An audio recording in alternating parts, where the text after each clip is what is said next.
हाँ।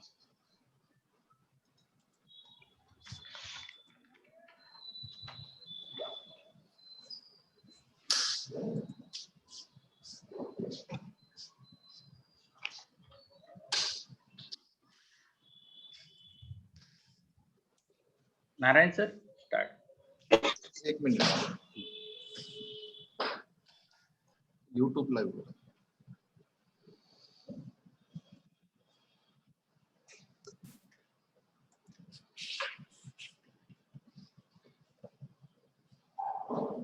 नागपुर शिक्षण मंडल द्वारा संचालित श्री बिंजानी नगर महाविद्यालय पदव्युत्तर राज्यशास्त्र विभाग आप सभी महानुभावों का तहे दिल से स्वागत करता है।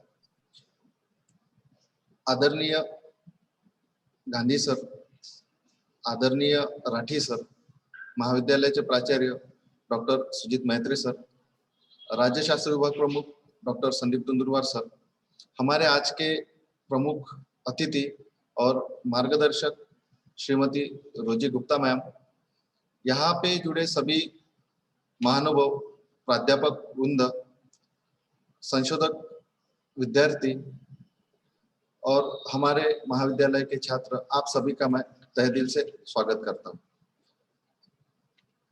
आज के इस व्याख्यानमाला का ये अंतिम चरण है और इस अंतिम चरण में यह व्याख्यानमाला का अंतिम सत्र भी है। हमारे साथ दिल्ली से रोजी गुप्ता मैम जुड़ी हुई है। मैं महाविद्यालय की तरफ से उनका स्वागत करता हूँ। आज के इस सत्र का विषय है दिल्ली विरासत के दृष्टिकोण से सेंट्रल विस्टा प्रकल्प।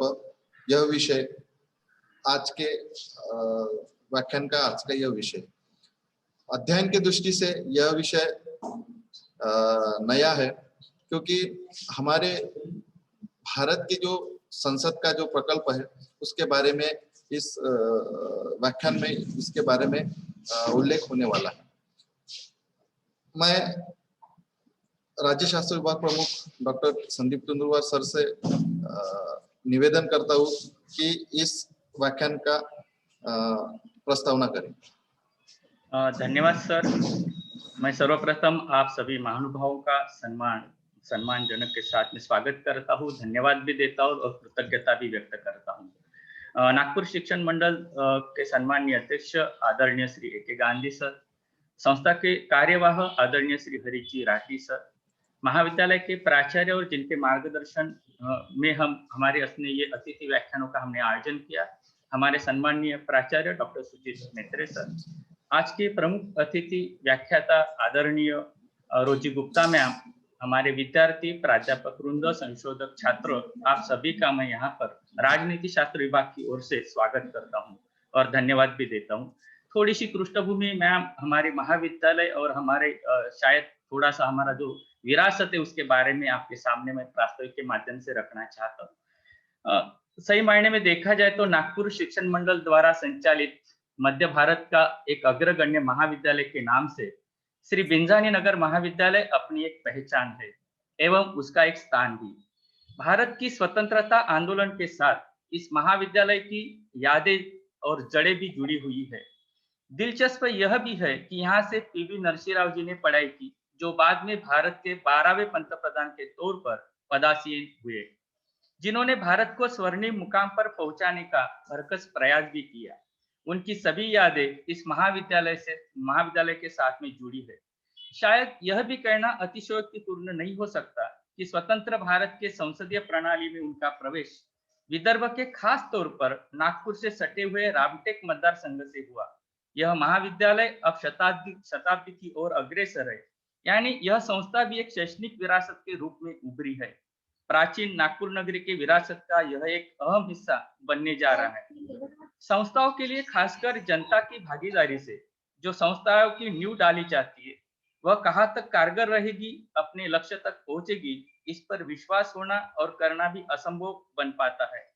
खासकर विद्यादान के क्षेत्र की संस्थाओं को यह विधान लागू होता है, किंतु इस संस्था ने हमेशा अपना मिशन शुद्ध हृदय से चलते रहो, कारवा अपने आप बनता जाएगा इसे बनाए। फलस्वरूप संस्था ने शिक्षा क्षेत्र में अपना नाम बनाए रखा है। इस पृष्ठता पर यहाँ के छात्रों का केवल एक ही अंक का विकास न होकर वह बहुआयामी, बहुश्रुत तथा अपनी बात को तर्क की स्तर पर एवं विश्लेषित करने का मादा रखे। इसीलिए समकालीन संदर्भ पर विशेष अतिथि व्याख्यानों का आयोजन भी एक हमारा एक हिस्सा है, ताकि राष्ट्रीय अंतर्राष्ट्रीय मुद्दों की जानकारी हो और उसे परिभाषित कर सके। इस साल में राजनीति शास्त्र विभाग के द्वारा 3 अतिथि व्याख्यानों का आयोजन हुआ। इसमें प्राध्यापक विवेकानंद नरताम दिल्ली, इन्होंने राज्य की प्रभुत्व संपन्नता एवं मानवीय हक। श्री अतुल कहाते पुणे, इन्होंने इजराइल पैलेस्टीनी विवाद इस पर। और आज हमारे बीच ससम्मानजनक आदरणीय रोजी गुप्ता, दिल्ली विरासत के दृष्टिकोण से सेंट्रल विस्टा प्रकल्प, इस पर उद्बोधन करने के लिए हमारे बीच उपस्थित है। मैं उनका मनपूर्वक हार्दिक स्वागत करता हूं। केंद्र में आसीन भारत सरकार का यह प्रकल्प उनकी उपलब्धि का एक अहम हिस्सा है। इसीलिए इसके भी दो पक्ष है, समर्थन तथा विपक्ष। इसका एक तीसरा विपक्ष हमेशा की तरह दुर्लक्षित है, और वह सामान्य आम नागरिक क्या चाहता है और क्या जानता है इसके बारे में। वैसे भी राजा हो या राजनीतिक वर्ग, वह हमेशा अपनी पहचान बनाने के रखने के लिए भरकस प्रयास करते आए हैं और करते रहेंगे भी, ताकि इतिहास में उनका नाम नामजद हो। इस पर लगातार सोचते रहते हैं। इतिहास भले बुरे दोनों को भी याद रखता है। इसीलिए इतिहास में तुगलक की भी एक पहचान है, जिसने दिल्ली से अपनी राजधानी शिफ्ट करने का प्रयास देवगिरी तक ले जाने का किया था। और दूसरी तरफ छत्रपति शिवाजी महाराज है, जिन्होंने सिर्फ जनता केंद्रित व्यवस्था पर ध्यान दिया और हिंदवी स्वराज्य का निर्माण हुआ। वर्तमान दिल्ली मुगल तथा ब्रिटिश चिन्हों से अंकित है। ल्यूटियंस नाम से जाने जाने वाली यह इस प्रसिद्ध नगरी में शतक भर पहले निर्माण का कार्य संसदीय व्यवस्था के जो नजदीकी जो वास्तु है या विरासत है, उसका शुरुआत हुआ था। संसद भवन है, नॉर्थ ब्लॉक है, साउथ ब्लॉक है, राष्ट्रपति भवन का निर्माण हुआ था। उसी क्षेत्र में नए वर्तमान भारत की पहचान बनाने के लिए सेंट्रल विस्टा का प्रकल्प निर्माण हो रहा है। इसके भी अपने अन्य अलग पहलू है, जिस पर आपके द्वारा अभ्यासपूर्ण रोशनी डाली जाएगी। आपने दिल्ली में रहते बदलाव वाली दिल्ली आपने देखी है, और उसकी आप एक साक्षी भी है। खासकर आप दिल्ली विरासत के साथ जुड़ी हो, इसीलिए नए विरासत के संदर्भ में हमें सुनना अधिक रोचक रहेगा। इसी के साथ मैं अपने प्रास्ताविक के शब्दों को यहाँ पर विराम देता हूँ, और पुनः एक बार सूत्र में डॉक्टर रायन महाजन की तरफ सुपुर्द करता हूँ। डॉक्टर रायन महाजन सर। धन्यवाद सर। मैं अध्यक्षीय भाषण के लिए महाविद्यालय के प्राचार्य डॉक्टर सुजीत मैत्री सर को निमंत्रित करता हूँ कि सर अध्यक्षीय भाषण प्रस्तुत करें। Thank you sir, welcome madam. आपको सुनने में ज्यादा रुचि है तो मैं बहुत ज्यादा बोलूंगा नहीं, लेकिन मेरे दिमाग में जो सवाल आया है वो आपके सामने रखना मेरा काम है, तो मैं वो करूंगा। जिस तरीके से ये प्रोजेक्ट आ रहा है या आने जा रहा है, उसके ऊपर जो माध्यमों में चर्चा हो रही है, तो ऐसा लग रहा है कि एक एक्सट्रीमिस्ट व्यू दिए जा रहे हैं दोनों साइड से। और उससे भी बुरी बात मैं ये कहूंगा कि बहुत सारे लोगों के, इंडिया के बहुत सारे लोगों को ये पता ही नहीं है, नंबर एक। और नंबर दो, उनकी इसके बारे में कोई राय ही नहीं है। तो एक अच्छे डेमोक्रेसी के लिए ये कितना सही या कितना गलत है, इसके ऊपर मुझे आपके विचार जानने थे। क्योंकि जो भी रिएक्शंस आ रही है वो सारी वो एक गिने चुने यहीं से आ रही है। इसको इतना वाइड मुद्दा माना भी नहीं जा रहा है। तो ऐसे हालात में हम जैसे, जिसको हम बोलते हैं कि जो चिंतन करने की क्षमता रखते हैं, उनका भी क्या कर्तव्य है कि ये इसके सही पहलू लोगों तक पहुंचे। और आज जो हम ये काम करने जा रहे हैं, हम हमारे स्टूडेंट्स के थ्रू हम सोसाइटी तक पहुंचने की कोशिश कर रहे हैं। तो मेरे ख्याल से ये सबसे बड़ा काम एक एजुकेशनल इंस्टीट्यूशन कर सकती है, क्योंकि कड़ी जुड़ते जानी चाहिए। और वो जो भी बात है, बच्चों का भी इसके बारे में अपनी खुद की राय बने, यही इसकी एक्सपेक्टेशन है। इसीलिए ये हमने ऑर्गेनाइज किया हुआ है। So I will welcome you and without wasting time, मुझे उसके बारे में कुछ नहीं कहना। मेरा सवाल मैंने आपके समक्ष रखा है। Thank you very much sir, and welcome madam.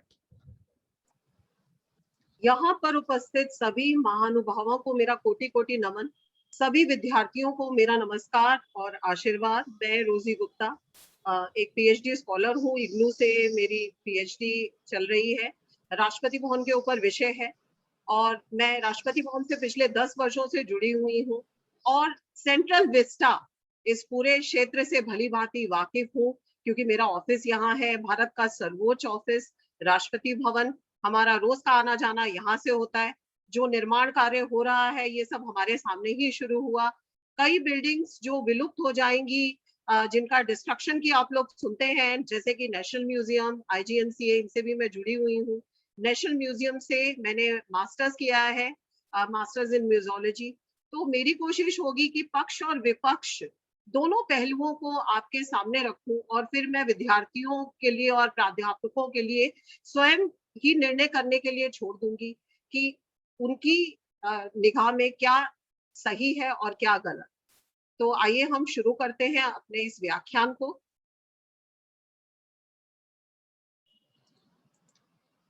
मैं डॉक्टर संदीप तुंदुवार सर से निवेदन करता हूँ कि सर मैडम का परिचय करें। सर हम आखिरी में ले सकते हैं, मैम को शुरू करें। Okay sir, okay.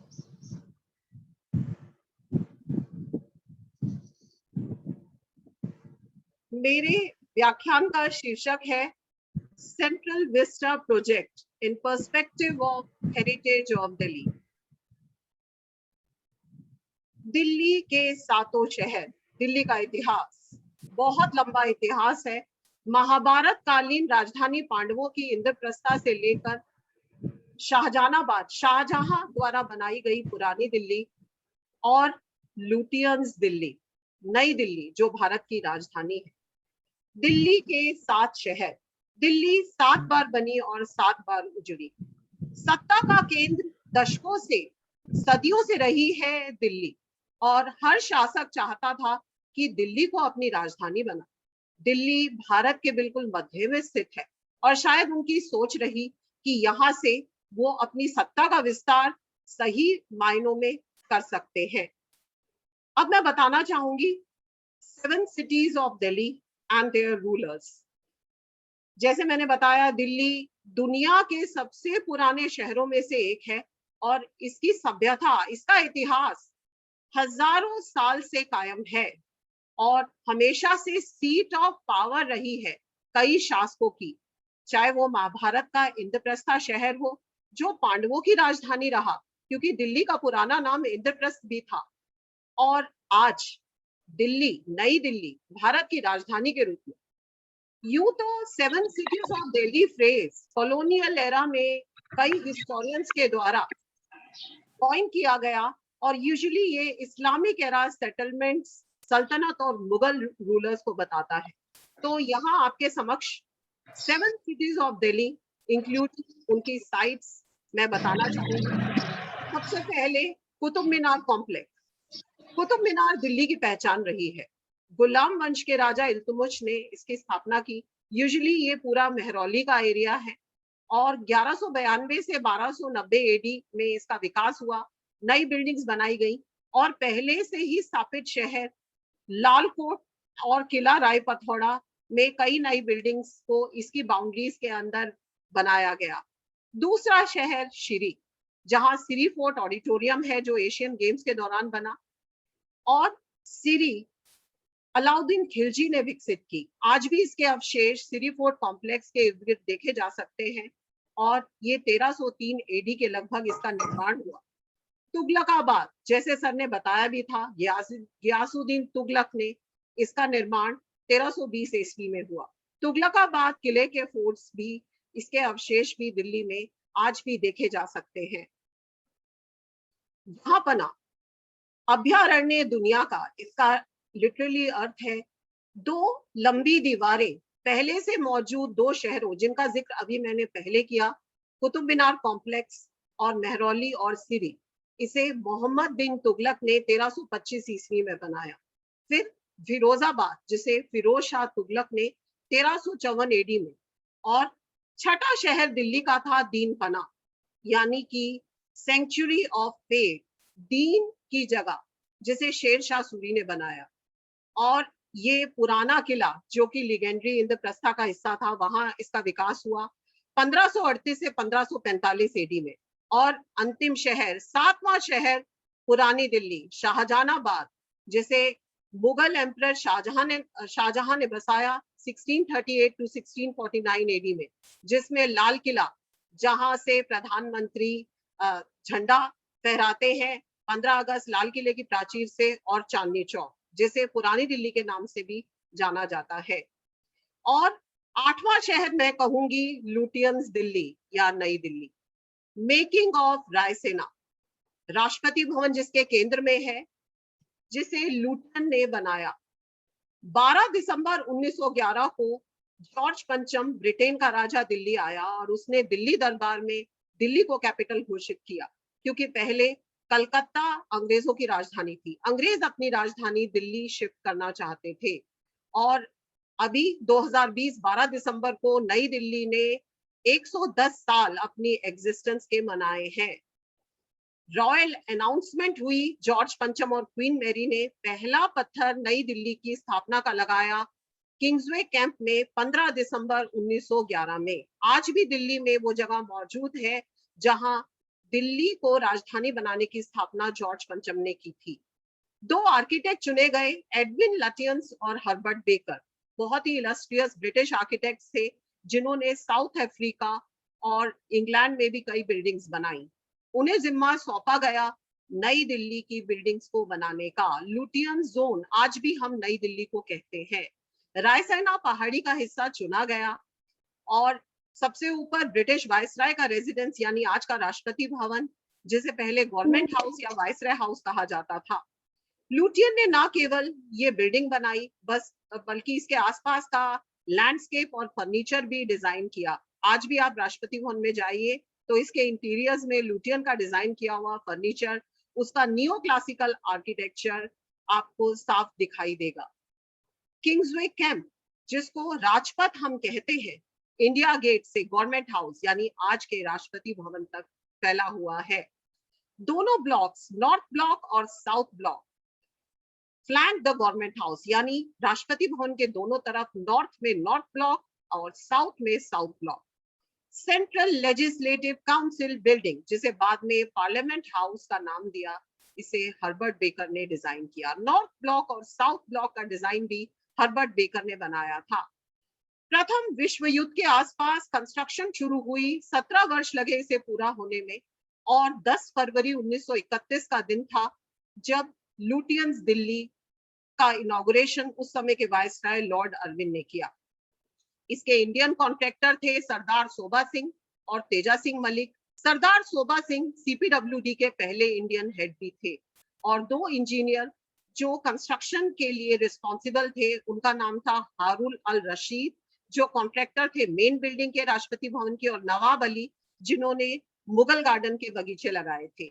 यहाँ आप देख सकते हैं प्रस्तावना नए सेंट्रल विस्टा की। इसका विवरण मैं विस्तार से बाद में बताऊंगी। अब मैं सेंट्रल विस्टा प्रोजेक्ट, हर जगह सुगबुगाहट है कि आखिर सेंट्रल विस्टा क्या है। Central Vista redevelopment, central Vista administrative area, जो राष्ट्रपति भवन से लेके इंडिया गेट तक है, इस पूरे एरिया को सेंट्रल विस्टा कहा जाता है। और ये लगभग 3.2 किलोमीटर का स्ट्रेच है जो रायसेना पहाड़ी के इर्द गिर्द बसा हुआ है। आप कह सकते हैं ये एनडीए गवर्नमेंट यानी कि प्राइम मिनिस्टर नरेंद्र मोदी का एक एम्बिशियस प्रोजेक्ट है। हालांकि इस प्रोजेक्ट में डिमोलिशिंग और रीबिल्डिंग बहुत सी गवर्नमेंट बिल्डिंग्स का, यानी कि कई बिल्डिंग्स नेस्तनाबूद ध्वस्त हो जाएंगी और कई नई इमारतें बनेंगी, और एक नया संसद भवन बनाने की भी प्रस्तावना है। और टोटल कॉस्ट जो गवर्नमेंट ने इसकी प्रोजेक्ट की है वो है लगभग 20,000 करोड़। 2019 में सेंट्रल गवर्नमेंट ने अनाउंस किया इस रीडेवलपमेंट प्रोजेक्ट को एक नया पावर कॉरिडोर बनाने के लिए। देखिए, राष्ट्रपति भवन और इसके इर्द गिर्द का हिस्सा पावर कॉरिडोर माना जाता है। भारत की सत्ता यहीं से चलती है, और ये प्लान मूट करता है, एनविसेज करता है एक नया संसद भवन बनाने के लिए, वाइस प्रेसिडेंट का रेजिडेंस बनाने के लिए, प्राइम मिनिस्टर का रेजिडेंस बनाने के लिए, साथ ही 10 बिल्डिंग ब्लॉक्स भी बनेंगे जिसमें सारे बाबू लोग यानी सारे गवर्नमेंट ऑफिसेस जो मिनिस्ट्रीज के हैं वो यहाँ पर स्थित होंगे। और इसकी एस्टिमेटेड इम्प्लीमेंटेशन 2024 की है और urban ministry of housing and urban affairs ने ये घोषणा की है कि 2022 तक होपफुली पार्लियामेंट बनेगा और अगले जनरल इलेक्शन के आसपास 2024 में ये प्रोजेक्ट कंप्लीट होने का डेडलाइन या टारगेट रखा गया है। आप यहाँ तस्वीर में देख सकते हैं हमारा आज का मौजूदा संसद भवन और ये ट्रायंगुलर शेप में नया पार्लियामेंट हाउस, तो कुछ इस तरह दिखेगा हमारा नया संसद भवन। अब की हाइलाइट्स क्या है सेंट्रल विस्टा प्रोजेक्ट की? इसके केंद्र में है, इसके पाइवट पॉइंट में है नया पार्लियामेंट बिल्डिंग कॉम्प्लेक्स जो ट्रायंगुलर शेप में होगा जैसे आपने अभी तस्वीर में देखा, और इसका टोटल एरिया 64,500 स्क्वायर मीटर होगा, यानी कि एक बहुत ही विशाल कॉम्प्लेक्स बनेगा ये। और जैसे मैंने अभी बताया, इसे पाइवट केंद्र बिंदु कहा गया है सेंट्रल विस्टा प्रोजेक्ट डिजाइन का। और आज की मौजूदा पार्लियामेंट बिल्डिंग से ये बहुत बड़ा होगा आकार में और विस्तार में, और लगभग 1224 मेंबर्स ऑफ पार्लियामेंट यहाँ एक साथ बैठ सकेंगे। लोकसभा चैम्बर की seating capacity 888 member of parliaments की होगी और राज्यसभा चैम्बर में around 384 member of parliaments accommodate हो सकेंगे। देखिए, ये इंक्रीज कैपेसिटी चैम्बर्स की इस वजह से प्रोविजन की गई कि आगे अगर एमपीज की संख्या बढ़ाई जाएगी जिसकी प्रस्तावना है, तो ये सभी एमपीज एक साथ यहाँ बैठ सके। इस समय जैसे कि आप सभी जानते भी होंगे, लोकसभा में 545 मेंबर ऑफ पार्लियामेंट्स हैं और राज्यसभा में 245 एमपीज हैं। नई पार्लियामेंट बिल्डिंग में एक बहुत ही विशाल ग्रैंड कॉन्स्टिट्यूशनल हॉल भी होगा जो भारत की इंडियन डेमोक्रेटिक हेरिटेज को दिखाएगा। एग्जिस्टिंग पार्लियामेंट बिल्डिंग यूज में रहेगी, हालांकि इसे रेट्रोफिट किया जाएगा ताकि फंक्शनल स्पेस इसमें बढ़ सके। कई पार्लियामेंट इवेंट्स जैसे आज होते हैं यहाँ पर होंगे, so they will provide more functional space. Parliament building latest digital interfaces से इक्विप्ड होगी, पेपरलेस ऑफिसेस की थीम पर। मॉनिटरिंग कमेटी बन चुकी है जिसमें मेंबर्स होंगे लोकसभा सेक्रेटरीट के, मेंबर्स होंगे मिनिस्ट्री ऑफ हाउसिंग और अर्बन अफेयर्स के, सीपीडब्ल्यूडी, एनडीएमसी यानी कि न्यू दिल्ली म्युनिसिपल कॉर्पोरेशन, और आर्किटेक्ट और डिजाइनर ऑफ द प्रोजेक्ट, ये सभी मॉनिटर करेंगे कंस्ट्रक्शन के काम को। जैसे मैंने बताया था, नया पार्लियामेंट बिल्डिंग कॉम्प्लेक्स 2022 तक बन जाएगा और इसकी डेडलाइन पूरे प्रोजेक्ट की है 2024 जब अगला लोकसभा का इलेक्शन होगा। अब सवाल ये उठता है कि हमें नई पार्लियामेंट बिल्डिंग की जरूरत क्यों है भी या नहीं। देखिए, जो आज की पार्लियामेंट बिल्डिंग है इसे अंग्रेजों ने बनाया था और ये लगभग 93 साल पुरानी हो चुकी है और स्ट्रक्चरल सेफ्टी कंसर्न्स पोज करती है। कई बार यहाँ शॉर्ट सर्किट्स की वजह से आग लग चुकी है, आप सबको पता ही है कितना भयंकर आतंकवादी हमला भी हुआ, तो सिक्योरिटी कंसर्न्स भी है।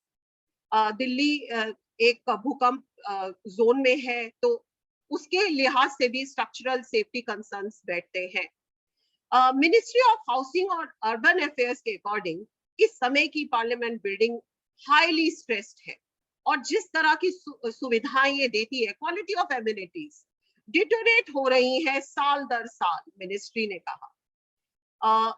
सेंट्रल विस्टा प्रोजेक्ट के अंतर्गत प्राइम मिनिस्टर का रेजिडेंस जहां साउथ ब्लॉक है, ऑलरेडी यहाँ प्राइम मिनिस्टर्स ऑफिस है जो राष्ट्रपति भवन के साउथ में है, इसके लगभग पीछे बनेगा, और वाइस प्रेसिडेंट का रेजिडेंस नॉर्थ ब्लॉक के पास बनेगा जो राष्ट्रपति भवन के नॉर्थ में है। जिस तरह मैंने पहले भी बताया, नॉर्थ ब्लॉक और साउथ ब्लॉक को, नॉर्थ और साउथ में राष्ट्रपति भवन के इनकी लोकेशन है, इसलिए इन्हें नॉर्थ ब्लॉक और साउथ ब्लॉक कहा जाता है। लेकिन इस रीडेवलपमेंट प्लान के अंतर्गत ये म्यूजियम में कन्वर्ट हो जाएंगे। नेशनल म्यूजियम यहाँ शिफ्ट होगा, इसकी बात मैं बाद में भी करूंगी। अब इसकी पूरी कहानी क्या है? सितंबर 2019 में टाटा प्रोजेक्ट्स ने बिड जीती नई पार्लियामेंट बिल्डिंग की, और उनकी जो बिड थी वो 861.90 करोड़ की थी, और उन्होंने लार्सन एंड टोब्रो कंपनी को पीछे छोड़ा जिनकी बिड लगभग 865 करोड़ की थी। डिजाइनर्स को फाइनलाइज किया गवर्नमेंट ने अक्टूबर 2019 में। Ahmedabad based architecture company HCP design को इस बिल्डिंग का डिजाइन बनाने के लिए सेलेक्ट किया गया। अब दिल्ली अपनी कई प्रतिष्ठित इमारतों को सेंट्रल विस्टा प्रोजेक्ट में खो देगी। उसकी डिटेल्स मैं देना चाहूंगी। 3 प्रतिष्ठित आइकॉनिक बिल्डिंग्स नेशनल कैपिटल की, जो लिविंग प्रूफ है इसके इतिहास और इसकी सभ्यता का, उन्हें डिमोलिश कर दिया जाएगा इस 20,000 करोड़ के एम्बिशियस सेंट्रल विस्टा प्रोजेक्ट के अंतर्गत। ये 3 मुख्य बिल्डिंग है national museum, Indira Gandhi national centre for arts जिसे हम IGNCA के नाम से जानते हैं, और नेशनल आर्काइव्स का एनेक्सिंग। देखिए, नेशनल म्यूजियम का मैं खुद एक अहम हिस्सा रही हूँ। जैसे मैंने पहले भी बताया, मैंने यहाँ से अपनी मास्टर्स की है नेशनल म्यूजियम इंस्टीट्यूट में, और मेरी इंटर्नशिप भी रही है यहाँ सेंट्रल एशियन गैलरी में। 2 लाख के लगभग यहाँ एंटिक्विटीज का कलेक्शन है, जिसमें हजारों रेयर मूर्तियां, ओरिजिनल स्कल्पचर्स, प्राइसलेस कॉइन्स, कई इनवैल्यूएबल पेंटिंग्स और ज्वेलरी है, कई एराज की भारत की पॉलिटिकल और विश्व की कल्चरल हिस्ट्री जो बताती है। इसमें सबसे फेमस है डांसिंग गर्ल ऑफ हड़प्पा, जो कि हड़प्पन गैलरी में है। चोला ब्रोंज में नटराजा की मूर्ति बहुत फेमस है। रेलिक्स ऑफ बुद्धा और ganjifa cards, तंचौर paintings, innumerable antiquities और वुडन कार्व डोर्स इसकी कलेक्शन का हिस्सा रहे हैं। इस प्रोजेक्ट के अंतर्गत ये सभी ऑब्जेक्ट्स नॉर्थ ब्लॉक और साउथ ब्लॉक में शिफ्ट होंगे, यानी नॉर्थ ब्लॉक और साउथ ब्लॉक म्यूजियम में कन्वर्ट हो जाएंगे और नेशनल म्यूजियम डिमोलिश हो जाएगा। हालांकि नेशनल आर्काइव की मेन बिल्डिंग इंटैक्ट रहेगी, लेकिन एनेक्से बिल्डिंग को डिमोलिश कर दिया जाएगा और इसकी जगह एक नई बिल्डिंग बनेगी। अगर नेशनल आर्काइव्स की बात करें तो यहाँ पर लगभग 45 लाख फाइल्स हैं, 25,000 रेयर पांडुलिपियां मैन्यूस्क्रिप्ट्स हैं, 1 लाख से ज्यादा नक्शे मैप्स हैं और लगभग 1.3 लाख मुगल डॉक्यूमेंट्स हैं। देखिए, डॉक्यूमेंट्स को, एंटिक्विटीज को ट्रांसफर करना एक बहुत ही रिस्की काम है। इसमें लॉस हो सकता है मिसहैंडलिंग की वजह से ट्रांसपोर्टेशन में, तो ये सब रिस्क फैक्टर्स हैं जो ऑब्जेक्ट्स को, एंटिक्विटीज को, डॉक्यूमेंट्स को शिफ्ट करने में हमेशा से रहते हैं। ये रिस्क इन्वॉल्व हमेशा से रहता है। IGNCA Indira Gandhi national centre for art पहचान रही है दिल्ली के कई इवेंट्स की, कई एग्जीबिशंस। यहाँ माटी घर है जहां पर कई फेमस एग्जीबिशंस मैंने खुद अटेंड किए हैं, उसका हिस्सा भी रही हूँ। इसमें बहुत ही कमाल का कलेक्शन है, हेरिटेज पीसेस का, पांडुलिपियों का, एक बहुत ही इंप्रेसिव लाइब्रेरी है। In fact I am also a member of this library. और फिलहाल ये सब टेम्परेरीली शिफ्ट होटल में, जिसे खास तौर पर इसके लिए रेनोवेट किया गया है। इसके अलावा बहुत से भवन डिमोलिश किए जाएंगे, शास्त्री भवन, कृषि भवन, विज्ञान भवन, जो जवाहरलाल नेहरू के समय में बना, जहां गवर्नमेंट के कई अवार्ड सेरेमनीज, कई प्रोग्राम्स होते हैं। नेशनल म्यूजियम के बिल्कुल पीछे मैंने खुद कई यहाँ पर सेमिनार्स और प्रोग्राम्स अटेंड किए हैं। वाइस प्रेसिडेंट का रेजिडेंस जवाहर निर्माण भवन, जो नेशनल म्यूजियम के ठीक सामने बना, 2007 के लगभग जब मैंने वहां एडमिशन लिया तब इसकी नींव रखी गई और हमारे देखते देखते कई वर्षों में ये भवन खड़ा किया गया। एक्सटर्नल अफेयर्स मिनिस्ट्री का ऑफिस है, एक अपेक्षाकृत नई बिल्डिंग है जिसे इस परियोजना के तहत ध्वस्त कर दिया जाएगा। उद्योग भवन, रक्षा भवन, ये सब डिमोलिश हो जाएंगे। ये भवन सभी स्कैटर्ड हैं पूरे सेंट्रल विस्टा में और हमारा रोज का आना जाना यहाँ से होता है। हम सालों से देख रहे हैं, बाबू लोग यहाँ आते हैं, अलग अलग मिनिस्ट्रीज के ऑफिस हैं, तो ये सारे भवन डिमोलिश हो जाएंगे। और अगर आप पूरा एरिया जानना चाहें जो ध्वस्त होगा, डिमोलिश होगा, तो ये बहुत बड़ा एरिया है। 4,58,820 स्क्वायर मीटर्स का एरिया डिमोलिश होगा सेंट्रल विस्टा प्रोजेक्ट के लिए। अब मैं पहले अपोजिशन को लूंगी। सेंट्रल विस्टा प्रोजेक्ट को क्यों अपोज किया जा रहा है? जैसे सर ने बोला भी कि बहुत से विरोध के सर इसके खिलाफ उठे हैं। देखिए, एनडीए गवर्नमेंट एक बहुत ही कड़ा कंपटीशन, बहुत ही स्टिफ अपोजिशन इसको लेके झेल रही है अलग अलग क्वार्टर्स से सेंट्रल विस्टा रीडेवलपमेंट प्रोजेक्ट को लेकर, क्योंकि कोविड-19 का पेंडेमिक इस समय इंडिया में है। हालांकि अब थोड़ा कंट्रोल हो गया है, पर जैसे ही इस प्रोजेक्ट की अनाउंसमेंट हुई मार्च 2020 में, वैसे ही कोरोना ने अपने पैर पसारने शुरू किए पूरी दुनिया में और इंडिया में। एनडीए गवर्नमेंट ने इसके लिए लगभग 20,000 करोड़ अलॉट किए थे मार्च 2020 में, और तभी कोविड-19 पेंडेमिक की शुरुआत हुई हमारे देश में, जिसने पूरे देश को हिलाकर रख दिया। तभी अपोजिशन लीडर्स ने गवर्नमेंट से रिक्वेस्ट किया कि इस प्रोजेक्ट को स्क्रैप कर दीजिए और जो भी फंड्स हैं आप कोरोना वायरस क्राइसिस की तरफ डाइवर्ट कर दीजिए। उसी समय कंजर्वेशनिस्ट, संरक्षणकर्ताओं ने कहा कि ये जो आप रिवैम्प कर रहे हैं ये मेडल करेगा हिस्ट्री से, जो हमारी करंट बिल्डिंग्स हैं, जो लुटियर ने डिजाइन की, हर्बर्ट बेकर ने डिजाइन की, इन बिल्डिंग्स की हेरिटेज हो जाएगी कहीं। हालांकि आप इनको तोड़ नहीं रहे इन बिल्डिंग्स को, पर ये कहीं पीछे रह जाएंगी जो आप नए प्रोजेक्ट्स को ला रहे हैं। साथ ही पर्यावरणविद, एनवायरमेंटलिस्ट ने क्लेम किया कि सेंट्रल विस्टा प्रोजेक्ट एक बहुत बड़ा थ्रेट है हमारे एनवायरनमेंट के लिए। बहुत से सिविल सोसाइटी ग्रुप्स और एनवायरमेंटल ऑर्गेनाइजेशंस ने अपील किया है सेंटर से कि आप इस एम्बिशियस सेंट्रल विस्टा प्रोजेक्ट को फिलहाल रोक दीजिए जब तक ये पैंडेमिक ओवर नहीं हो जाता।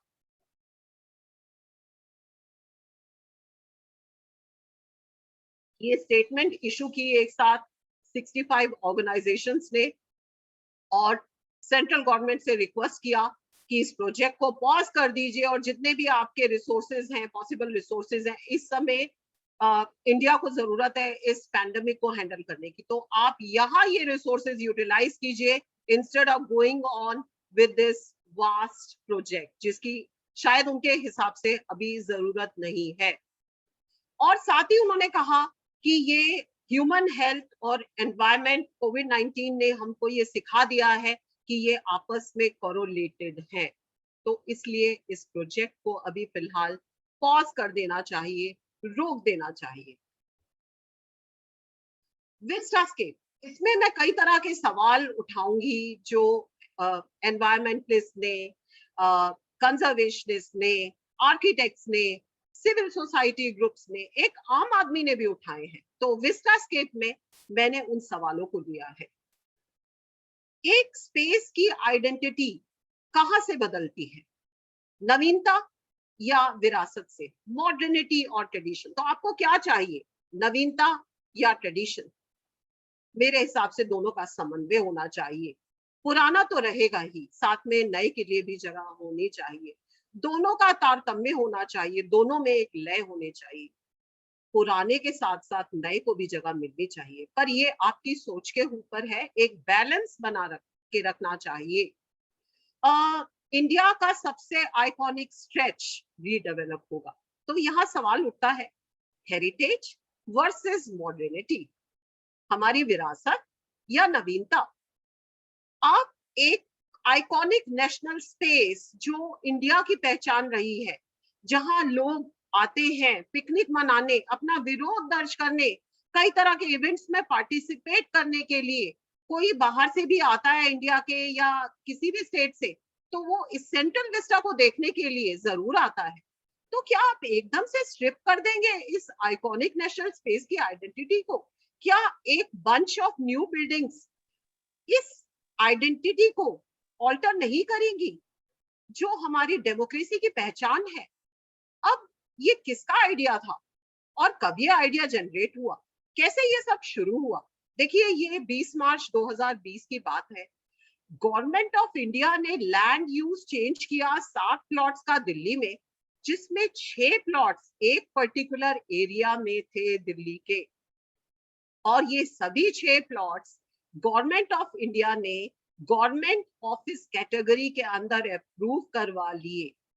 टोटल में 86.1 acres of accessible public land, जहां पब्लिक आ जा सकती थी बेरोक टोक, वो अब रिकॉग्नाइज किया गया है एज गवर्नमेंट ऑफिस लैंड। तो ये लैंड यूज अकस्मात ही क्यों चेंज हुआ? सिर्फ 15 एकड़ छोड़े आपने पब्लिक स्पेस के लिए। Urban architectural buildings with vast green spaces, देखिए ये जैसे मैंने भवन के बारे में बताया, कई शास्त्री भवन, निर्माण भवन, ये सब बिल्डिंग्स थी जिसके आसपास बहुत खुले ग्रीन स्पेसेस थे। तो ये करंट सेंट्रल विस्टा इतनी जल्दबाजी में क्यों? टाइम लिमिट बहुत कम है, इसे 2024 तक पूरा करना है। कि जब भी कोई प्रोजेक्ट गवर्नमेंट मूव करती है, जैसे मैं दिल्ली डेवलपमेंट अथॉरिटी की भी बात करूं तो हाल ही में उन्होंने अपना 2040 का दिल्ली का मास्टर प्लान पब्लिक के सामने लाए हैं। कई न्यूज़पेपर्स में इसके बारे में पूरी डिटेल्स छपी हैं। और कोई भी बड़ा प्रोजेक्ट, कोई भी ऑर्गेनाइजेशन, गवर्नमेंट ऑर्गेनाइजेशन लॉन्च करती है तो पब्लिक से सजेशन माने जाते हैं। तो क्या ये पब्लिक डोमेन में नहीं होना चाहिए था? यहाँ तो पब्लिक कंसल्टेशन हुई ही नहीं। और ये भी कहा गया ये बीजेपी का पायलट प्रोजेक्ट है, इसमें डिजाइन के लिए 27 आर्किटेक्ट्स और कंपनीज को बुलाया गया। डीडी अप्रूव कर देती है अकस्माती लैंड यूज, और सेंट्रल विस्टा प्रोजेक्ट के architects question land use change for the CVC. Architects question कर रहे हैं कि अकस्माती ये लैंड यूज क्यों चेंज किया गया? आपने जो पब्लिक स्पेस था वो तो एक्वायर कर लिया और सिर्फ 15 एकड़ आपने पब्लिक स्पेस छोड़ा। अब तो लोग वहां किलेबंदी हो जाएगी, लोग वहां जा नहीं पाएंगे जैसे फ्रीली लोग वहां जाते हैं, एक्सप्लोर करते हैं उस जगह को, प्राउड फील करते हैं इस सत्ता केंद्र को देख के कि भारत का नागरिक, डेमोक्रेसी की यही पहचान है कि वो नॉर्थ ब्लॉक, साउथ ब्लॉक के बाहर, राष्ट्रपति भवन के बाहर, इंडिया गेट के बाहर अपना विरोध दर्ज करते हैं, अपनी खुशी मनाते हैं। तो क्या ये सब एक किलेबंदी में शामिल हो जाएगा? तो यहाँ पर एक्सपर्ट्स एनवायरमेंट इम्पैक्ट असेसमेंट ये सबसे जरूरी चीज है। एक्सपर्ट्स कहते हैं क्या इसके लिए एनवायरमेंट इम्पैक्ट असेसमेंट किया गया? मिड अप्रैल 2020 नए पार्लियामेंट बिल्डिंग को ग्रीन सिग्नल दिया गया, जिसको बहुत क्रिटिसाइज किया अपोजिशन पार्टीज ने, और कई पिटीशंस भी दायर की गई सुप्रीम कोर्ट में, दिल्ली हाई कोर्ट में। और अप्रैल 2020 में सुप्रीम कोर्ट ने रिफ्यूज किया कि हम स्टे नहीं लगाएंगे पार्लियामेंट के प्रोजेक्ट में। अब कोई पार्लियामेंट डिबेट नहीं हुई, सांसदों ने अपोजिशन पार्टीज के लिए कहा कि कोई भी नया प्रोजेक्ट होता है और वो भी संसद से जुड़ा हुआ, इस पूरे सेंट्रल विस्टा से जुड़ा हुआ, तो इसके लिए क्या कोई पार्लियामेंट्री डिबेट नहीं होनी चाहिए थी? क्या इसकी इस समय जरूरत भी है इसको रिवैम्प करने की? क्या ये सही समय है इसको रिवैम्प करने का? देखिए जैसे आप यहाँ इस तस्वीर में देख रहे हैं, लोग प्रदर्शन करते हैं, लोग अपनी खुशी जाहिर करते हैं, अपनी राष्ट्रीयता, अपने नेशनलिज्म का प्रदर्शन करते हैं यहाँ। और जब वो इंडिया गेट आते हैं और अमर जवान ज्योति पे जाते हैं तो उनको प्राउड फील होता है। ये पूरी नई दिल्ली का पूरा एरिया सेंट्रल विस्टा को देख के पब्लिक एक्सप्लोर करती है। हमने कई पिकनिक्स बचपन में यहाँ मनाई हुई है, आइसक्रीम्स खाई हुई है, स्ट्रीट फूड्स खाया हुआ है। तो क्या ये सब उनसे छिन जाएगा? वो कहाँ प्रोटेस्ट करेंगे, कहाँ अपने आप को एक्सप्रेस करेंगे? Inherently undemocratic. यहाँ जो एक आर्किटेक्ट आपने चुना एचपीसी डिजाइन कंपनी का, वो गवर्नमेंट का स्पोक्स पर्सन बना हुआ है, वो एक प्राइवेट इंडिविजुअल गवर्नमेंट के बिहाफ पर बोल रहा है, और पब्लिक फास्ट है इंफॉर्मेशन के लिए, पब्लिक को जानकारी नहीं मिल रही। केवल एक जो डिजाइन कंसल्टेंट या आर्किटेक्ट है वही इस प्रोजेक्ट को एक्सप्लेन कर रहा है। देखिए बिमल पटेल जी के बारे में बताना चाहूंगी। उन्होंने रिवैम्प ऑफ पार्लियामेंट के बारे में 2016 में एक आर्टिकल लिखा था और 2019 में उन्हें पद्मश्री मिला, और अक्टूबर 2019 में एचपीसी डिजाइन जिसको वो लीड करते हैं उसको इस प्रोजेक्ट की कंसल्टेशन के लिए अवार्ड किया गया। Central vista project HPC company को अवार्ड किया गया, जिसको लीड कर रहे थे बिमल पटेल। इंडियन एक्सप्रेस ने इसके खिलाफ आरटीआई लगाई फरवरी 2020 में, और उन्होंने ये सॉर्ट किया कि क्या कोई कमेटी आपने बनाई थी, तो सीपीडब्ल्यूडी का आरटीआई ने जवाब आया कि उन्होंने टेंडर प्रोसीजर अपनाया है और कॉन्ट्रैक्ट एचपीसी को दिया है। दूसरा सवाल ये था आरटीआई में कि ये कंपनी कैसे सेलेक्ट हुई, उन्होंने कहा ये लोएस्ट बिडर थी। अब सवाल ये उठता है whose vista is it? ये विस्टा, ये सेंट्रल विस्टा किसका है? क्या ये पब्लिक का है या सरकार का है? सरकार अपने ऑफिसेज यहाँ बना रही है, तो पब्लिक यहाँ कैसे आएगी? वो अपना विरोध, अपनी खुशी कैसे मनाएगी? कैसे आएगी वो इस नेशनलिज्म को दिखाने के लिए इंडिया गेट के आसपास? देखिए, ये तो वही हाल हो गया जैसे पहले 7 सिटीज की किलेबंदी की गई, वो सभी फोर्टिफाइड थी और ये एक अकेला ओपन स्पेस था, पर अब तो ये भी फोर्टिफाइड हो जाएगा, इसकी भी किलेबंदी हो जाएगी, तो पब्लिक कहाँ जाएगी? देखिए, विमल पटेल जी का कहना था, one should not be driven by nostalgia और आइडियोलॉजिकल रिस्पॉन्सेस। अब मैं सुप्रीम कोर्ट के डिसीजन पर भी रोशनी डालना चाहूंगी। 5 जनवरी 2021 को सुप्रीम कोर्ट ने हरी झंडी दिखा दी सीवीपी को, सेंट्रल विस्टा प्रोजेक्ट। 3 जज सुप्रीम कोर्ट बेंच, जिसमें जस्टिस AM खानविलकर और दिनेश महेश्वरी थे, मैं पढ़ूंगी उनकी स्टेटमेंट जो उन्होंने जारी की। 2:1 वोटिंग हुई और सेंट्रल विस्टा प्रोजेक्ट को अलाउ कर दिया गया। We feel constrained to note that the petitioners enthusiastically called upon us to venture into the territories that are way beyond the contemplated powers of a constitutional court. We are compelled to wonder if we, in the absence of a legal mandate, can dictate the government to desist from spending money on one project and instead use it for something else. क्या court ये government को कह सकती है कि आप इस project में पैसा नहीं लगाइए और इसका पैसा आप दूसरे प्रोजेक्ट में लगाइए? They further stated, we are equally compelled to wonder if we can jump to put a full stop on the execution of policy matters in the first instance without a demonstration of irreparable loss or urgent necessity. क्या वो full stop लगा सकते हैं इस तरह के policy matters के execution में? लेकिन एक जज जिन्होंने इसका विरोध किया, जस्टिस संजीव खन्ना, उन्होंने एग्री किया हालांकि on the issue of award of the project, पर वो डिसएग्री किए लैंड यूज के चेंज पे और इसके लिए एनवायरमेंटल क्लियरेंस प्रोजेक्ट के लिए ली गई क्या। और उनका कहना था कि इसके लिए प्राइवर अप्रूवल नहीं लिया गया हेरिटेज कंजर्वेशन कमेटी से और it has to be remitted back for public hearing, उनका कहना था। और एनवायरमेंट क्लियरेंस के सवाल पर उनका ओपिनियन था कि ये एक नॉन स्पीकिंग ऑर्डर है। अब मैं जो आर्किटेक्ट हैं विमल पटेल, वो किस तरह से सेंट्रल विस्टा को एक्सप्लेन किए हैं, साथ में इसमें कुछ मेरे इनपुट्स भी हैं। Most offices are scattered all over. देखिए, अभी आप जाइए अगर सेंट्रल विस्टा में, तो कोई ऑफिस कहाँ प्रॉपर प्लानिंग से नहीं बने। अब जब कोई मीटिंग होती है तो बाबू लोगों को कोई ऑफिस कहीं है, कोई ऑफिस कहीं है, वहां से आना पड़ता है। कोई प्रॉक्सिमिटी नहीं है, कोई क्लस्टरिंग नहीं, लेवल ऑफ कॉपरेशन नहीं है, डिमिनिशेस। इस तरह का जब कोई इंपॉर्टेंट एजेंडा होता है और उनको बुलाया जाता है IAS ऑफिसर्स को, बाकी जो अधिकारीगण हैं, तो इस तरह आने में उनको बहुत दिक्कत होती है। सभी ऑफिसेस स्कैटर्ड है, एक जगह नहीं है। साथ ही बहुत ही पुअर कंस्ट्रक्शन क्वालिटी है, बहुत ही पुअर सर्विस इंटीग्रेशन है, इनएफिशिएंट यूज है लैंड का, बहुत सा स्पेस खाली पड़ा है। लेकिन अंदर आप जाइए तो क्रम्पल्ड ऑफिस स्पेसेस है। एक लैक ऑफ कोहेरेंट आइडेंटिटी है, एक पहचान नहीं है, कोहेरेंट पहचान नहीं है। और इस वजह से प्रोडक्टिविटी और एफिशिएंसी को इम्प्रूव करना इस प्रोजेक्ट का की ऑब्जेक्टिव है। सेंट्रल सेक्रेटरीट की ये नई बिल्डिंग्स इन सभी ऑफिस इंफ्रास्ट्रक्चर के एस्पेक्ट्स को एड्रेस करेंगी। साथ ही हमारे minister, urban ministry of housing and development के हरदीप पुरी जी, उनका कहना था कि 1000 करोड़ का ऑफिस रेंट ये प्रोजेक्ट बचाएगा, जो सरकार हर साल देती है। जो ऑफिसेज उन्होंने लीज पे ले रखे हैं या रेंट पे ले रखे हैं, 1000 करोड़ हर साल बचाएगी और ये पैसा कई नए प्रोजेक्ट्स के लिए गवर्नमेंट डाइवर्ट कर सकती है, क्योंकि नया सेंट्रल विस्टा प्रोजेक्ट ये सभी मिनिस्ट्री ऑफिसेस को एक जगह कंसोलिडेट कर देगा। आप यहाँ ब्लूप्रिंट देख सकते हैं सेंट्रल विस्टा प्रोजेक्ट का। ये प्रोजेक्ट कैसे डेवलप होगा? देखिए, नए सेक्रेटरीट में 4 प्लॉट होंगे और 10 ऑफिस बिल्डिंग्स जैसे आप यहाँ देख रहे हैं दोनों तरफ होगी, और ये एक ट्रांजिट ओरिएंटेड डेवलपमेंट होगी।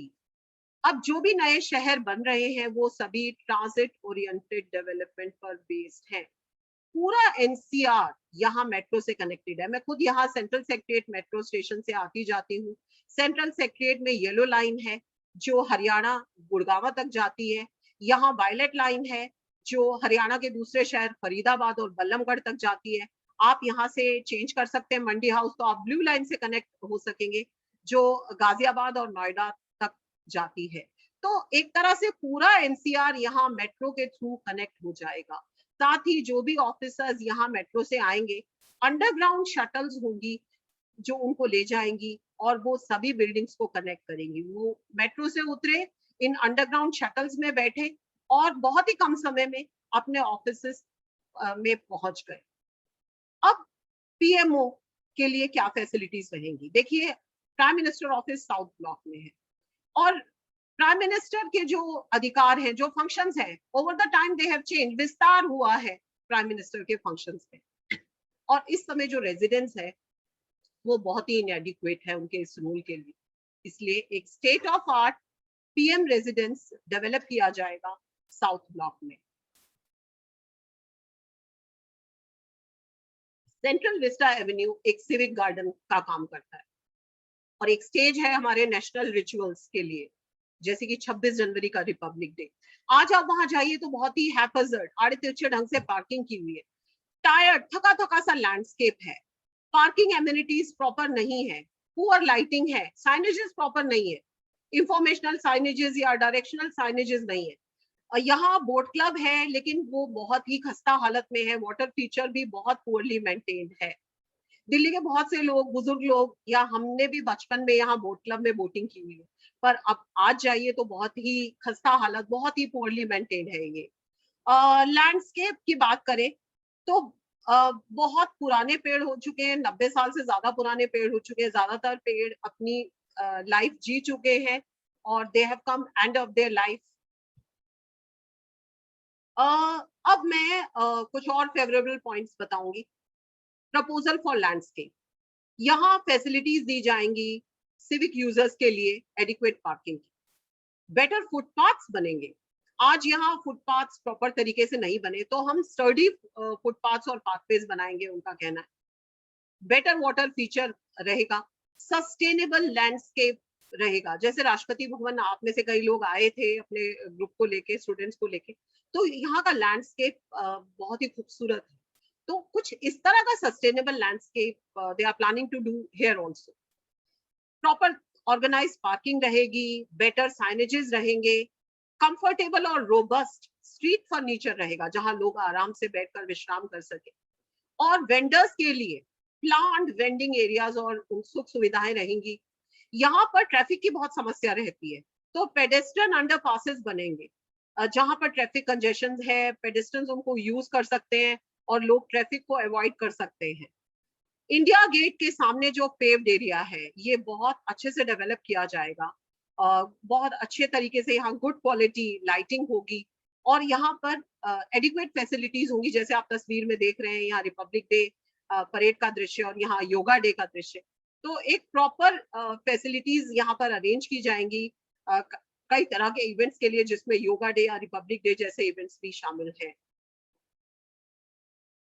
मुख्य तौर पर आप जो ऑब्जेक्टिव सेंट्रल विस्टा के मान सकते हैं वो है modernising parliament facilities, improving productivity and administration, adequate facilities provide करनी प्रेसिडेंट और प्राइम मिनिस्टर के लिए, रिफर्बिशिंग एंड बेटर इक्विपिंग पूरा सेंट्रल विस्टा एवेन्यूज को रिफर्बिश करना और अच्छे तरीके से यहाँ सुविधाएं मेंटेन करना, strengthening cultural and other facilities in the central Vista, और हमारे स्वतंत्रता के 75 साल कमेमोरेट करना। तो यहाँ मेरा ये व्याख्यान समाप्त होता है और मैं आपके ऊपर छोड़ती हूँ कि आप इसके प्रोस एंड कॉन्स को वे कीजिए जो मैंने आपके समक्ष दर्शाए हैं। सेंट्रल विस्टा प्रोजेक्ट क्या इस पूरे एरिया की तस्वीर बदल देगा? मेरा मानना है कुछ हद तक, लेकिन जैसे मैंने पहले कहा था, एक बैलेंस होना चाहिए ओल्ड बिल्डिंग्स के साथ नई बिल्डिंग्स को डेवलप करने का। कई बिल्डिंग्स विलुप्त हो जाएंगी, दिल्ली अपनी कई हिस्टोरिकल बिल्डिंग्स को खो भी देगा इस प्रोजेक्ट के लिए। तो अब मैं स्टूडेंट्स को, प्राध्यापकों को आमंत्रित करती हूँ, उनके कुछ क्वेश्चंस हो, वो कुछ पूछना चाहें। Thank you. Thank you madam. इसके बाद मैं सभी स्टूडेंट को इनवाइट करता हूँ कि उनके मन में कोई सवाल हो तो मैडम के साथ कॉन्टेक्ट करें।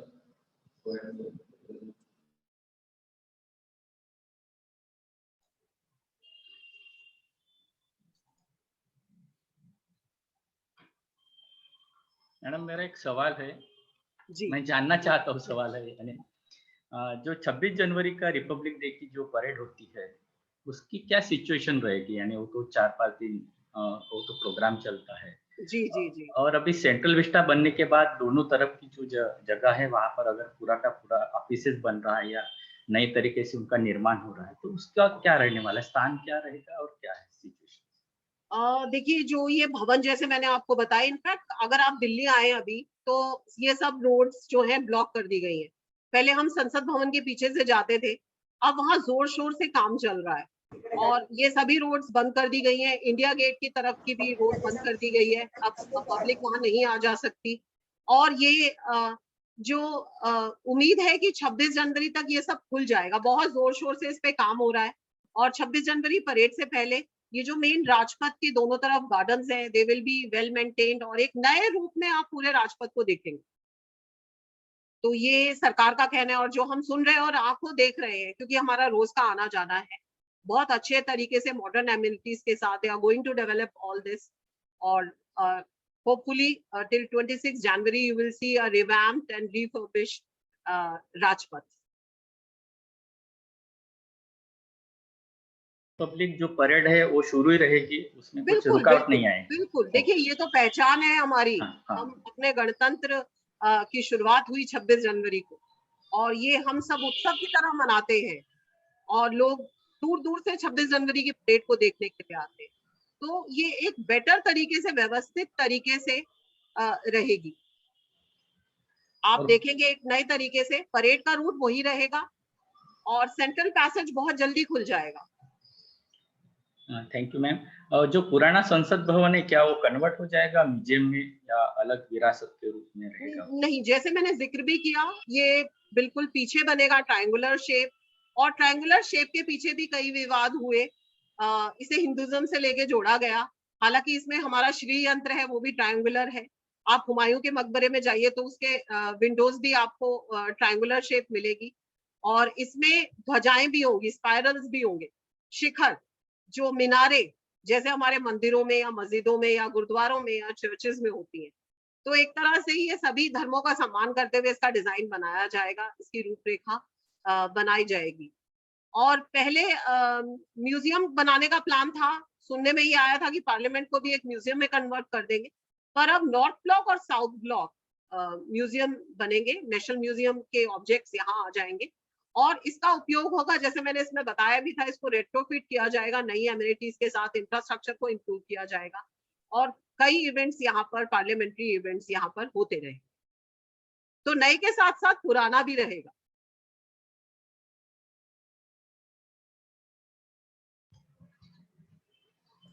स्टूडेंट्स को त्याच्यानंतर इसके बाद स्टूडेंट को कोई सवाल पूछना हो तो मैडम से पूछ सकते हैं।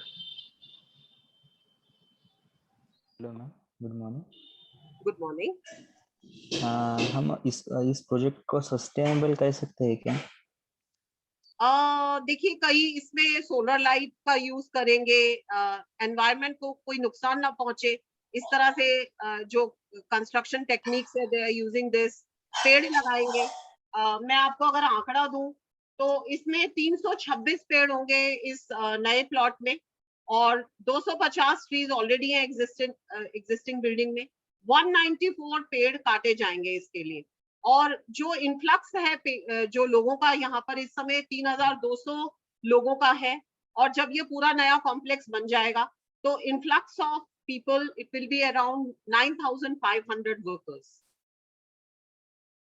तो एनवायरमेंटल इश्यूज का भी ये लोग ध्यान रख रहे हैं।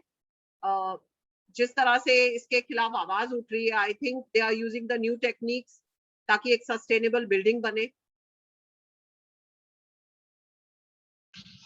और Thank you. ग्रीन कवर को लॉस नहीं होगा इसमें, बल्कि 5.4 एकड़ ग्रीन कवर एनहांस हो जाएगा यहाँ, जो एनवायरमेंट मिनिस्ट्री ने नोट किया है। और इस तरह से यहाँ पर इम्प्लीमेंट करेंगे डस्ट मिटिगेशन मेजर्स के, ताकि जो धूल उड़ती है, जो डिमोलिश करेंगे जब ये, तब धूल उड़ेगी, तो ये उसका भी ध्यान रखेंगे। डस्ट मिटिगेशन टेक्निक्स अपनाएंगे जो पूरे विश्व में इस समय यूज हो रही है। और नई पार्लियामेंट बिल्डिंग 3 गुना बड़ी होगी आज की के नए संसद भवन में, और पूरा प्रोजेक्ट 86 एकर्स के लगभग होगा। मैडम, एक चैट बॉक्स में क्वेश्चन है भरत जी मिर्जा, हमारे जी student. Madam, will the parliament building also be completely dismantled और विल इट नो, जैसे मैंने इसको म्यूजियम क्लियर फॉर द किया है, नहीं, ये बिल्कुल जैसे आप तस्वीर में भी अगर देखेंगे, जो मैंने यहाँ पर आपके साथ पिक्चर शेयर की है, parliament building will remain intact, और इसके साथ जुड़ी हुई ये ट्रायंगुलर शेप बिल्डिंग होगी। So this will not be dismantled. ये हमारी डेमोक्रेटिक हेरिटेज का प्रतीक है हमारा संसद भवन। ये एज इट इज रहेगा, बल्कि बेटर इक्विप्ड होगा, रेट्रोफिट होगा मॉडर्न एमिनिटीज से। हेलो मैडम, नमस्कार। मेरा नाम नमस्कार विशाल सोते है। जी। मैडम, अपने पार्लियामेंट में आपने बताया कि एक बार तो टेररिज्म का अटैक हो ही गया है, तो जो ये सेंट्रल विस्टा प्रोजेक्ट है, इसके लिए सिक्योरिटी की क्या है, सिक्योरिटी कैसी रहेगी, आप बता सकते हैं? देखिए, स्टेट ऑफ आर्ट सिक्योरिटी होगी। जैसे यहाँ तो कई लूप होल्स थे जो पार्लियामेंट अटैक हुआ, बट ऑब्वियस है कि उन्होंने पूरा सोचा होगा, यहाँ पर एक डेडिकेटेड स्पेस होगा सिक्योरिटी एजेंसीज के लिए, और फुल प्रूफ सिक्योरिटी अरेंजमेंट्स रहेंगे यहाँ।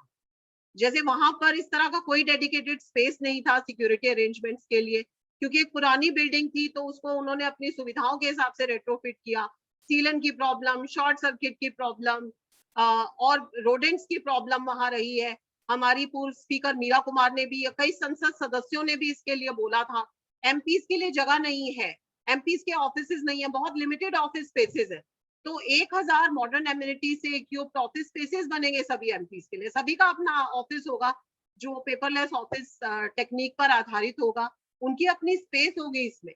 और यहाँ अगर आप आज की पार्लियामेंट बिल्डिंग देखें तो ये स्पेस बहुत कम पड़ता है, बहुत दिक्कतें आती हैं यहाँ।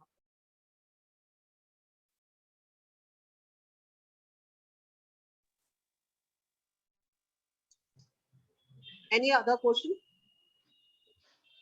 मैम, वो बाजू में जो पार्लियामेंट के बाजू में जो गुरुद्वारा है और उसके बाजू में एक चर्च है, जी जैसे उद्योग भवन को निकलने वाले हैं, उसके बाद में जो रक्षा मंत्रालय है, नेशनल म्यूजियम है, फिर गुरुद्वारा और मस्जिद, ये अपना चर्च का क्या होगा? नहीं, चर्च तो देखिए, चर्च तो उस तरफ नहीं है। चर्च तो आप गेट नंबर 38 राष्ट्रपति भवन के सामने है, church of the order of redemption. वो कहीं भी सेंट्रल विस्टा के अंदर आता ही नहीं है, और गुरुद्वारा भी उससे अलग है।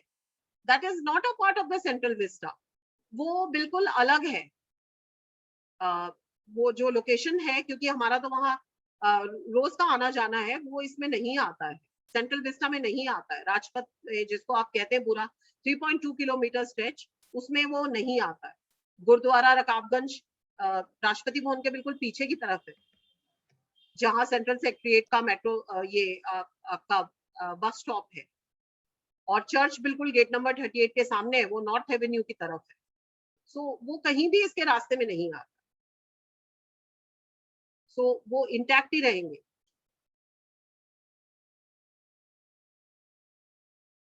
मैम, नया संसद भवन बना रहे हैं, तो पुराने संसद भवन का क्या करने वाले हैं?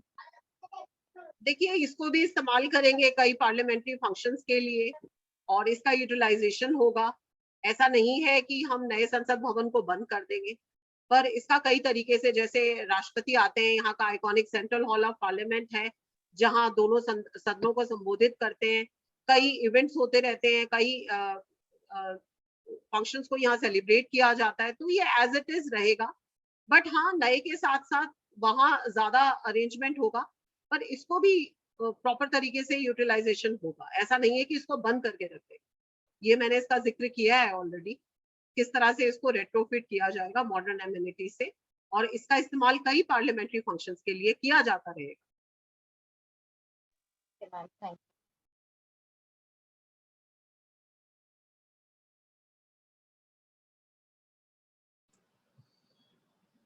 सर हो। धन्यवाद मैडम। जी, आपने इस विषय को बड़े विस्तृत स्वरूप से हमारे सामने रखा है। मैं ऐसी आशा करता हूँ कि हमारे स्टूडेंट का सारे सवालों का जवाब उन्हें मिल गया होगा। पुनश्च एक बार मैं आपका धन्यवाद देता हूँ आपको। अभी मैं इस कार्यक्रम के अंतिम टप्पे में जहाँ मैं डॉक्टर संदीप तेंदुलकर सर से निवेदन करता हूँ कि मैडम का परिचय करके। धन्यवाद डॉक्टर रायन सर। मैम, आपका परिचय वैसे तो आपकी जो आज का व्याख्यान हुआ उसमें से सभी स्टूडेंट्स को, रिसर्चर को, हमें प्राध्यापक को आपके बारे में तो मालूमात होगी, लेकिन फिर भी आपका एक अलग सा परिचय जो आपका करियर का भाग भी रहा है और आप हम लोग जहाँ पर हमने विजिट की थी हम लोग जानते हैं, तो मुझे लगता है कि इस बारे में हमारे विद्यार्थी भी परिचित हो। मैम, आपने बहुत सटीक और बहुत यानी नए नए पहलू है उसके अंदर की जो अंदर की जो बात है, गवर्नमेंट का जो अप्रोच है और लोगों का भी अप्रोच है, आपने जो प्रस्तुत किया इसके बारे में सबसे पहले मैं आपको धन्यवाद भी देता हूँ। और एक पक्ष जो आपने रखा, इस पक्ष को रखते हुए उसके जो भी अलग अलग डायमेंशन है उसको भी हमारे सामने रखा, जिससे हम विश्लेषित भी कर सके और उसके साथ में हम अपना विचार और तर्क के साथ में चिंतन भी कर सके। सभी प्रश्नों का, सभी समस्याओं का और उसके बारे में आक्षेपों का आपने जो सटीकता से या उसको विस्तृत ब्यौरा रखकर आपने परिचित किया, ही हमारे लिए सबसे बड़ा महत्वपूर्ण है। मैं ये बताना भी चाहता हूँ कि जब भी हमारी जरूरतें बदलती है तो अपने आप में बदलाव भी आता है। हमने उस तरीके से भी सोचना चाहिए। हम अपना नया मकान बनाते हैं तो उसमें भी रिनोवेशन करते या नया खड़ा कर देते, तो जरूरत होती है। शायद हमारे घर में कितने लोग रहते हैं इसके ऊपर इसे रिलेट आज के दौर में हम नहीं कर सकते, क्योंकि अभी विभक्त कुटुंब पद्धति आ गई है और जो संयुक्त कुटुंब पद्धति है पीछे चली गई है।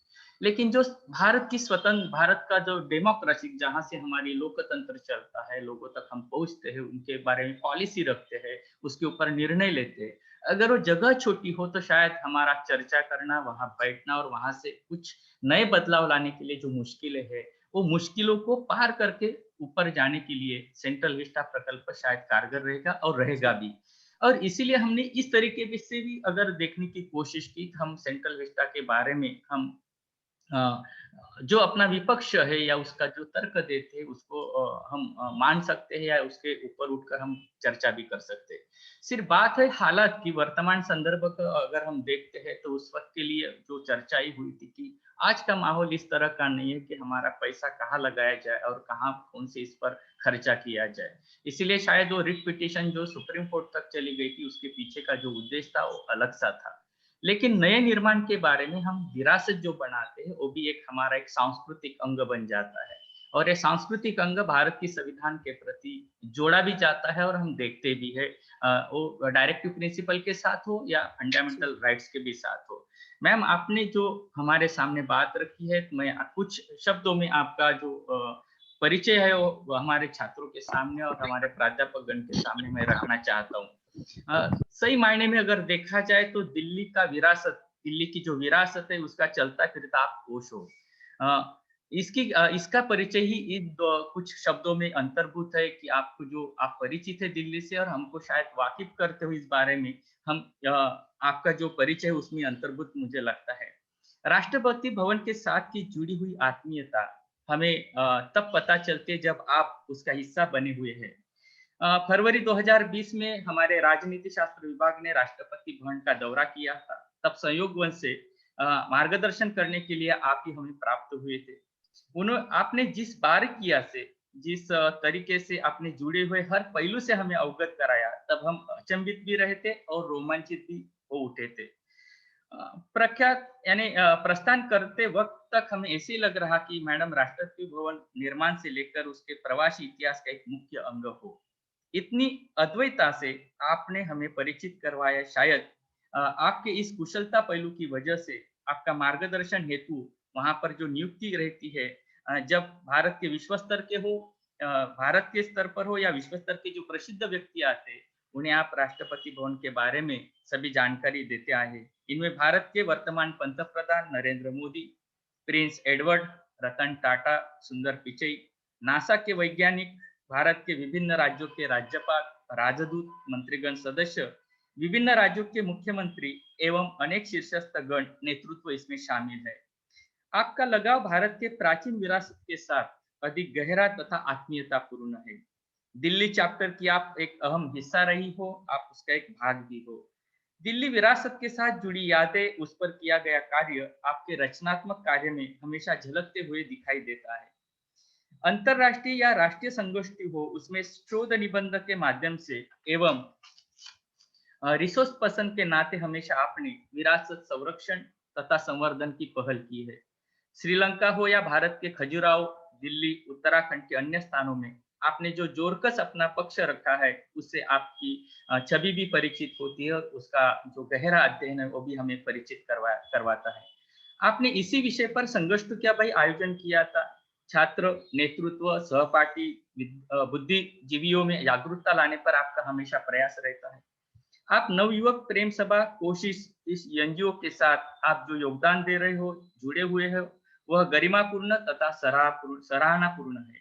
आपकी रुचि संग्रहालयों का अधिकतम विकास हो ताकि नई पीढ़ी सांस्कृतिक विरासत भुला न सके, इसका प्रयास अलग अलग प्लेटफॉर्म से आपने या डायस से आपने जो पक्ष रखा उसमें मिलती है। लोक साहित्य एवं संस्कृति अध्ययन, यह आपके साथ जुड़ा हुआ महत्वपूर्ण एक पहलू है। इसीलिए आपने गढ़वाल, लागोटो, धनोलती, उत्तराखंड में संग्रहालय का निर्माण करने में एक अहम भूमिका अदा की है। आपके प्रसिद्ध लघु संशोधन प्रकल्प एक मील का पत्थर साबित हुए हैं, जिसमें गांधी दर्शन, गढ़वाल लोक साहित्य, लागोटा लोक साहित्य इसमें शामिल है। आपको इस क्षेत्र में जो विद्वत्ता पहचान है, इसीलिए भारत के प्रसिद्ध हिंदी दैनिक तथा अंग्रेजी दैनिक पंजाब केसरी ने निरंतर अपनी विरासत पर लेखमाला प्रकाशित की है और होती भी रही है, जिसे भारत भर के संग्रहालय प्रेमी, विरासत प्रेमी ने आपको नवाजा है। आपने इस क्षेत्र में जो महारत प्राप्त की है, उसके पीछे आपकी शिक्षा की लगन भी है। उसमें से ही आपके व्यक्तित्व के अनेक पहलू नजर आते हैं। बीएससी के बाद आपने एमए संग्रहालय में पदव्युत्तर पदवी प्राप्त की। नेट सीटीईटी आपने पहले प्रयास में उत्तीर्ण की। लोक साहित्य पर आपका पीजी डिप्लोमा है तथा राष्ट्रपति भवन एवं म्यूजियम पर पीएचडी आप कर रहे हो। विगत 12 सालों से आप राष्ट्रपति भवन में एक रिसर्च स्कॉलर गाइड के तौर पर कार्यरत हो। राष्ट्रपति भवन से लेकर से लेकर ग तक का पूरा इतिहास आपको मुखोद्गत है। ये आपकी एक प्रतिभा हमें दिखती है और झलकती भी है। ऐसे प्रतिभाशाली ज्ञान संपन्न व्यक्तित्व आज हमारे बीच में रहे, उपस्थित है। मैं पुनः एक बार तहे दिल से आपका स्वागत भी करता हूँ और शुक्रिया भी अदा करता हूँ और महाविद्यालय के साथ कृतज्ञता भी व्यक्त करता हूँ। मेरे हमारे स्टूडेंट को मैं कहना चाहता हूँ कि मैडम का अगर वर्णन किया जाए तो 2 लाइन में मैं कर सकता हूँ। तू जिंदा है तो जिंदगी की जीत पर यकीन कर, तू जिंदा है तो जिंदगी की जीत पर यकीन कर, अगर कहीं स्वर्ग है तो उसे ला जमी पर। आपका जो प्रयास है, हमें हमारा आपका मार्गदर्शन निरंतर इस तरह से मिलता रहेगा। इस शुभकामनाओं के साथ मैं यहाँ पर रुकता हूँ, मैं विराम देता हूँ और पुनः एक बार आपको धन्यवाद देता हूँ। धन्यवाद। धन्यवाद मैडम, धन्यवाद। इस व्याख्यानमाले के अंतिम चरण में मैं आभार प्रदर्शन का भार प्राध्यापक किशोर नेताम को देता हूँ। मैं सर से निवेदन करता हूँ कि वह इस समारोपीय व्याख्यानमाले का आभार प्रदर्शन करें।